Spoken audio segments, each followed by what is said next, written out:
Presto Rearrangeo. That's my spell to automatically rearrange your room. Yeah, that's right. I'm a wizard. Petrificus totalis. The third floor corridor is out of bounds to everyone who does not wish to suffer a most painful death. Throw in the dungeon! Understand this, Harry, because it's very important. Not all wizards are good. I'm going to bed before either of you come up with another clever idea to get us killed. Or worse, expelled. She needs to sort out her priorities. I think it is clear that we can expect great things from you.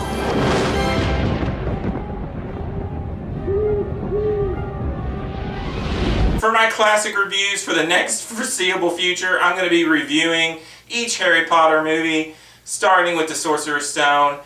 As I've said before, I've never read the Harry Potter books. I've tried to get into the movies before, but it has been a long time since I've watched this, because I can tell you right now, when I watched the Sorcerer's Stone, I remembered a few things from it, but I didn't remember most of it.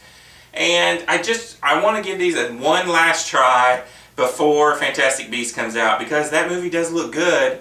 And so here we go.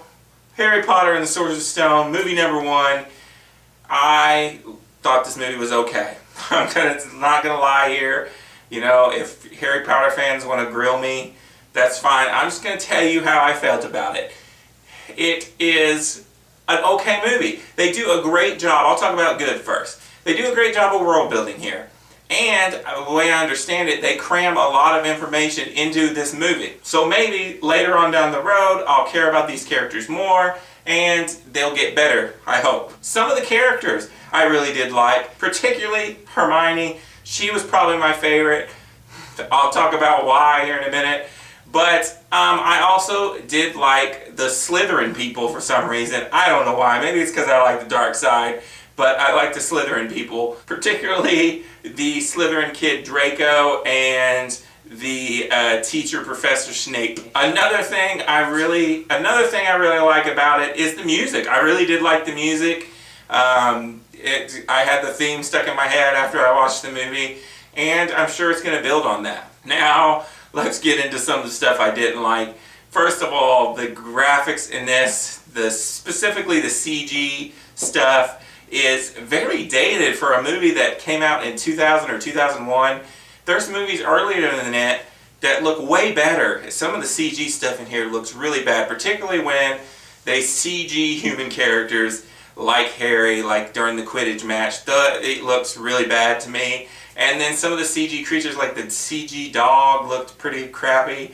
And I just wish that it held up better, but I'm not going to harp on that too much. There are lots of weird plot holes that I don't know if maybe they're explained more in the book. That's another thing. It feels like they cram so much in here. The movie's so long, but yet it feels like we're jumping time super quick, and there's a lot of weird plot holes that I didn't really understand or like. For instance, I'm going to do 3 big things. For one, I don't understand how Hermione says, Harry Potter, somewhere towards the end of the movie she says, Harry Potter, you're the best wizard of them all. You're just freaking-tastic. And at that point, Harry Potter has done jack squat the entire movie besides catch the little gold ball in the Quidditch game. He's done absolutely nothing else. I guess she's just into the legend of the Potter name and just thinks he's the greatest, but there's really no reason for it. My second thing is, you know, for someone who hasn't read the books, I'm sure people who read the books, this doesn't bother them. But it's kind of the same way I felt about the Hunger Games movies, is they cram so much in here and it feels like we get an awesome setup, like I like the setup, but then it's like, oh, we're at the school, one little quick thing happens. Oh, now it's Halloween, one little quick thing happens. Then, oh, it's Christmas, then, oh, end of the year. It's just, it flies by in like 3 seconds. And then in between we get all these random scenes that just don't mean anything. Like we get, the chess scene is one that comes to mind, where we have this weird, like 2 or 3 minute montage of people really just rocks exploding on the screen. You can't even see what's going on. And so, do we really need that? Can we just cut to the end of the chess match where the serious part happens? that was another thing. And the third and final thing is I did not like how Dumbledore just hands out points at the end and basically screws Slytherin at the end just because, you know, that Gryffindor has to win. It's just, I don't know. I didn't like how it tied it up nice and neat in a bow at the end there. But those are the three main things I didn't like. There was other things. I'm not going to praise this movie. I just didn't love it like other people do. I'm hoping that as I continue on with the movies, that I'll like them a little more. But I know that I could never make it past the third movie before, so hopefully at least I can make it past them.